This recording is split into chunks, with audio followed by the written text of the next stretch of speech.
Yo, what's up? Okay, finna do a quick rundown. Let me make sure the game volume ain't up too high. This is the Swarm Spiritborn build. Uh, so quick rundown of the gear, real quick. It's not the best, like it's pretty good, but it's not the best. Yeah, with the helm, see it's got cooldown reduction. I don't really need that. That needs to be probably like some all resist or something like that. But it's okay. I mean, it'll just add to some other shit. 5 maximum resolve stacks. Let's see, 5 to your counter attack right here. Don't really need that maximum resource. That could be some all resistant too. Pretty good gloves. You want to have thorns on your gloves. That'll activate like one of your things for the Gorilla Spirit Hall. So yeah, you know, damage over time, vulnerable damage, dexterity, poison damage. You want all that. Uh, on like your helm, chest, legs, you know, you want max life, armor, all resist, you know, dexterity. Try to get as much movement speed as you can on your boots. Some more max life and armor and dex. Your weapon, you know, I put a little max life on my weapon. Um, and then just boosted a bunch of damage on my like jewelry to kind of balance that out. Cause you still want to be able to survive. Like you want to do good damage, but you still want to be able to survive. So the transfigure went with dexterity on this one. Luckily, like that's really good right there. 428. You know, get all your aspects that you need. Like I'm using. I forgot to mention this, but I'm using the guide on Mobalytics. I think his name is Immortalized. Shout out. Uh, but anyway, get all your aspects leveled up and shit. Put all that. Like this one's gonna be good for defense, debilitating toxins. Pestilence, that's for your damage. Lens Anvil, more defense. Apprehension, some damage. Infestation, damage. Your 2 mythics, you only need 2 mythics. It's gonna be this one, and I'll go over what this does in a little bit. This is gonna, you know, put your pestilence swarm like, you know, around you in a circle. It's a big part of the build right here. Uh, See for this, you know, I got poison damage, damage over time, dexterity, more damage over time. The max life that needs to be vulnerable, but it's fine. It just adds more survivability and shit, so it's all good. I put a little bit of all damage on this one just because it had the greater effects, so why not? I just went ahead and crafted this one. Well, yeah, I mean, like, I don't even have the best gems, you know? Like, this one is a, you know, 500 resist, but these are just 375. So, and then this like 28% poison damage, emeralds. You know, I got one 120 dexterity. The other one's just a 90. So it's not really even maxed out, to be honest. For my seals and charms, you know, you want the Balison's Bite. You want plus to gorilla skills on all of them. There's kind of a bug, like if you have eagle skills or, yeah, eagle skill, then it'll like bug out. But you can get away with jaguar skill on this one. I'm just using like this for the 6 charm slots. Like it has 7% poison damage. The attack speed doesn't really matter with this build, but like I said, 6 charm slots. Like when I'm pushing pit 130, I'll throw this on just for the 19% damage, but it's only a 5 slot, so then like I would have to get rid of that when I put that on. But like that 19% damage will help you in pit 130. And for the unique charm, Protean Heart. So you'll get all that just by using your skills. Some good like movement speed, life per second, damage reduction. Get all that. So yeah, this is why you want thorns, cause gorilla, you know, it'll grant a barrier, and it'll grant like max life. Your eagle on the bottom, that's gonna do your vulnerable damage. With your paragon, just real quick, Minigeris. The second one, go bitter medicine consumption. Make sure you get all your 5 intelligence all in there. For the third one, convergence with revenge. Thorns also plays a part in that for some damage boost. The fourth one, that's going to be your drive with canny. Get all your intelligence nodes for that one. The fifth one, the last one, is revealing. It's going to be like your vulnerable damage and stuff. Get all your strength nodes.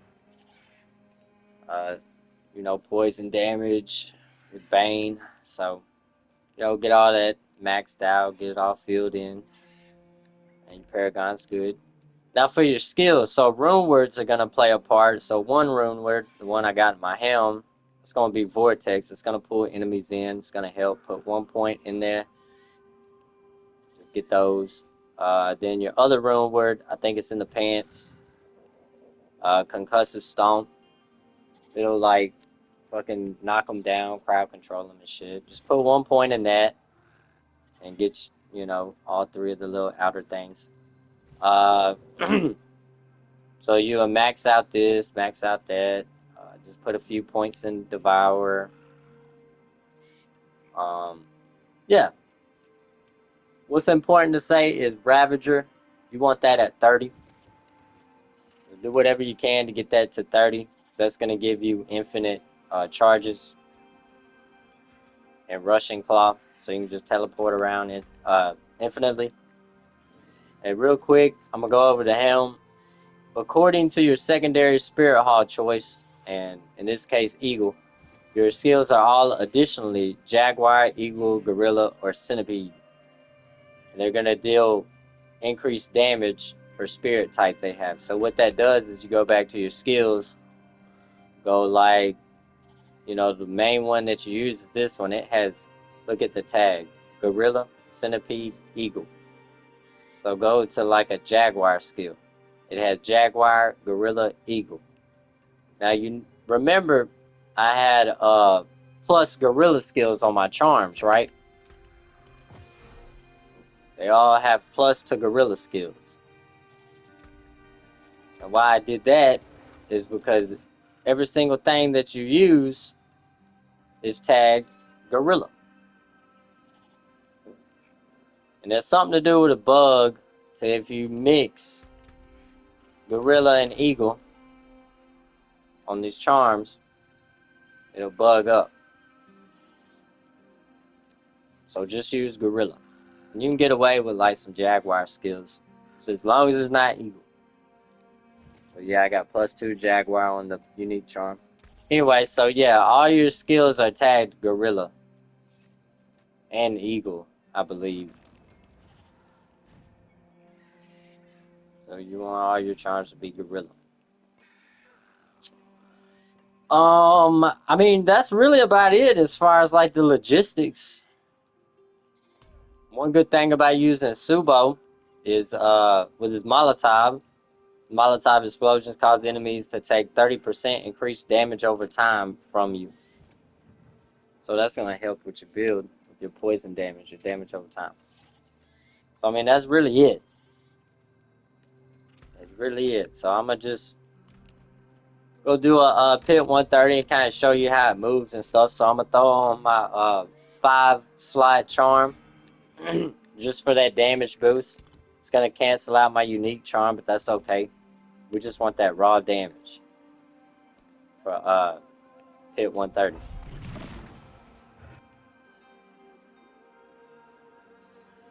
As far as the rotation, I mean, I just press all the buttons, man. But the first one that I press down there on L1 is Ravager. That's gonna be cooldown. See, look at that infinite rushing clock.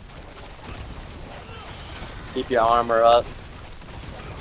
Keep popping counter attack. Whenever your ultimate centipede like goes off, runs out, whatever, recasting, you can just keep him up. He'll help with your damage. So yeah, just spam everything, man. Like, and I hold down R2 most of the time. I just hold it down. I mean, it never runs out. Even there's a lot of enemies, just hold that shit down. Press all the buttons. So this is Pit 130. Now, as far as like staying alive, the BGs, so like the damage that you do is adding to your life. So the whole time you're damaging, you're healing, and you already have your barrier. Might be some fortify, I don't know. Can't tell. I don't think so. But you know, you got your barrier, but let's say like if you start to take some damage from like the AoEs and shit, if it'll happen. Like anytime that barrier drops and your health starts dropping, as long as you're doing damage to enemies, you will heal. I'm definitely being damaged because I dropped that Heart of Stone. So yeah, I mean, this is it pretty much. Like, you know, sometimes I'll stop teleporting just to stay in these little circles for the objective. But other than that, you're just teleporting around, man. Like, keep on popping that ultimate with that extra poison damage. It's like a little sentry turn. But yeah, that's all you're doing, man. It's pretty fun. Not gonna lie. Been working on this character for like 2 weeks. Yeah, just Pit 130. Haven't had a close call as far as dying. So. Pretty nice, clean little build. I mean, it's not like super quick running this. But I'm just showing that it's doable. So I'm gonna go ahead and leave because I don't really want to finish this out. I just wanted to show y'all this build can do Pit 130. My glyphs are at 120. I'm gonna show that. So like gems aren't maxed out. Like there's some gear pieces with obsolete, you know, affixes. Like this doesn't need maximum resource. Max resource doesn't matter. Crit damage doesn't matter. Anything to do with resource, it does not matter. Cooldown reduction does not matter because of Ravager. You know what that does, whenever a skill comes off cooldown, you deal damage. But see, while Ravager is active, gain 168 cooldown rate. So you don't even need cooldown reduction. Anyway, so I'm gonna put my 6-slot charm back on so I can get access to my unique charm. And this one does have that little 7% poison damage. So like just running around in the open world, like let's go to a hilltop. I don't have the mind cages unlocked right now, so I can't show that off, but I mean I just did a 130 hit, so you know the damage is there, you know the survivability is there. So, you know, back with this seal on and using this unique charm and everything, so I'm gonna showcase that. Showcase that just in case, you know, you was wondering about how does it handle like all tier 12 content in Sanctuary. Just pop all your stuff and just kind of zoom around, everything instantly dies. You don't really have to spam the teleport. Just kind of use it, point it in the direction that you want to go, and kind of use it, you know, when there's an enemy around. And I can do a rupture to just kind of show you the survivability of that. If I can find one. Oh yeah, my glyphs. Yeah. Um, yeah, they're all 120. Shit, almost died. But you see, I got right back up. Okay, here's a rupture. Show that off real quick, and I'll end the video. Now this is just showcasing, like, you know, AoE damage and all the crap that comes with that when doing ruptures. Like, can you survive? I don't really teleport and dash too much because I want to stay in these circles. So I kind of change my playstyle when I do ruptures. Like you see, like with the AoEs, stuff that they do, they die. Like, still really good survivability. Okay, like these, like when they die, they'll do that. See, stand in that, stand in the poison. You know, you can take some hits, like just stand in this stuff. Like you can take some hits on Torment 12.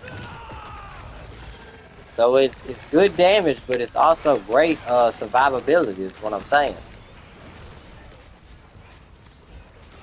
So overall, pretty solid build.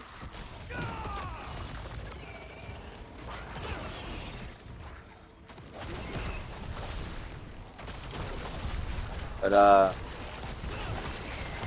damn, don't let me teleport back to the town. Shit. So yeah, I mean that's it. I think I covered just about everything with this build. Like I kind of did it fast, but there's not really much to it, to be honest. It's pretty easy to set up. You know, the most difficult things is just, you know, the difficult things across the board, like just getting that perfect roll on gear, getting that perfect transfigure. You know, that would probably be like the most difficult thing to this build. It's not bad at all. Showing off the rune words, invoke Spiritborn's Vortex, pulling enemies in, Igni Cry on the pants, on the helm, Yuld Zik, however you say that. Invoke Spiritborn's concussive stomp skill, dealing damage and knocking them down. And you know, that's why you put 1 point in the vortex. And you know, you want to be able to knock them down for 2 seconds. You know, you'll get a damage increase. And then your concussive stomp, 1 point. And then, you know, get your little extra stuff. That'll give you a barrier right there. And so that's going to be 10% of your maximum life. So that's why you put a lot of your max life, you know, on your gear. It'll deal 100% more damage. You know, that's if you want that. Hits in a circle around you. And 500 increased damage. You know, the unstoppable enemies and bosses. So, pretty good. Pretty damn good. So it does 363,000, and then this will make it do 100% more of that. So just add 2 zeros to that, you know. I mean, you could take that out and like boost, I guess, your ultimate. Boost your ultimate just a little bit more. But you'd probably get more damage from this. Because it does proc pretty often. Like this procs pretty often. And your vortex. So yeah, get all that set up. Good to go. I guess that's it. I'm still working on a few things on this guy. Taking the cooldown reduction off of that. So trying to find that perfect mythic helm. It's not the easiest thing in the world to do. all of these legendaries, like they're pretty easy to craft. You want to find legendaries with greater fixes on them, and then just kind of craft them. Take them to the cube, re-roll, focus roll, add a fix, focus re-roll, all that crap. Just make sure you have, you know, a lot of greater affixes, but you can craft all that shit. So, yeah, that's pretty much it. That is the build. Thank y'all for watching.